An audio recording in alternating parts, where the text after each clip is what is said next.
Well, this is my 45th year in education, and that pretty much led to it. I really worked here in St. Lucie County the last seven, and I was here for 20 years before I went to Palm Beach County, and we've really achieved some great accomplishments here, and our graduation rate seventh in the state of Florida, and it just felt like the right time. The timing was right. We've got a strong team here, a great foundation. And again, after 45 years, just felt like this was the time to go on to the next chapter.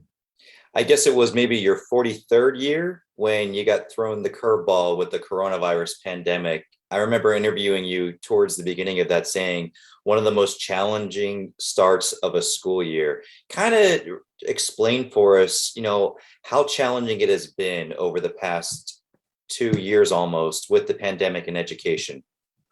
It's been quite the challenge. I think the important really lesson from this is that the resiliency that we have, particularly in public education, not only here in St. Lucie County, but in public education in general, where we were able to really meet that challenge. It's still a challenge for us, but we were able to pivot very quickly to do at-home learning, remote learning, keep our schools safe, bring our students back in now. And so, it was the challenge, but you always keep your eye on the goal, and that's teaching and learning. And I have an old saying, somebody said, obstacles are those frightful things you see when you take your eye off the goal. So we always try to keep our eye on the goal, but meet the pandemic as well. And that was quite a challenge. But again, the resiliency of our administrators, our teachers, our staff members is what's really carrying us through that.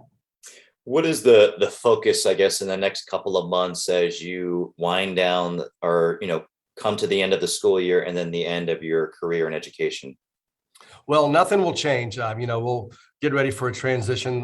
We'll see what direction the school board takes with a replacement, but we'll just continue to work on our school centers to focus on the teaching and learning, to make sure that we're providing our schools with the best services that we can, and just keep moving along.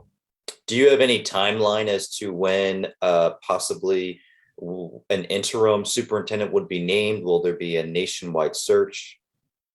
No, that'll be up to the school board. They'll meet probably within the next couple of weeks and then determine that. But that'll be in the school board's hands. Okay. Right now, with the pandemic, many districts across the country, I'm sure St. Lucie is included in that. Teachers are understaffed. It's hard to attract new talented teachers. What's a message to our educators as we kind of continue to navigate through this pandemic to encourage them to take a career in education, and to teach students and to thrive in that career? Well, teaching is a calling, and I still feel that way today. We do a lot of outreach to the colleges and universities. We try to grow our own students right here in high school. If they go to college and become a teacher, they're guaranteed a position here in St. Lucie County. So it's really a calling that they want to make a child's life better.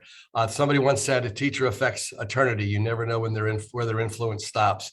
And so, what my job and our role in here is just to give them everything that they need to be successful. We will have bumps in the road. We will have challenges, but we're a team. We build solid relationships, and the goal really is to graduate these young men and young women and make them ready for the future. And I assume, 45 years, walking away with no regrets. None, none whatsoever. It flew by, it has flown by.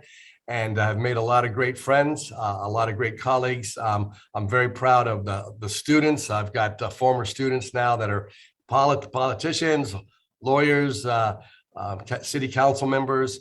Just to see their successes over the years is very, very fulfilling and rewarding.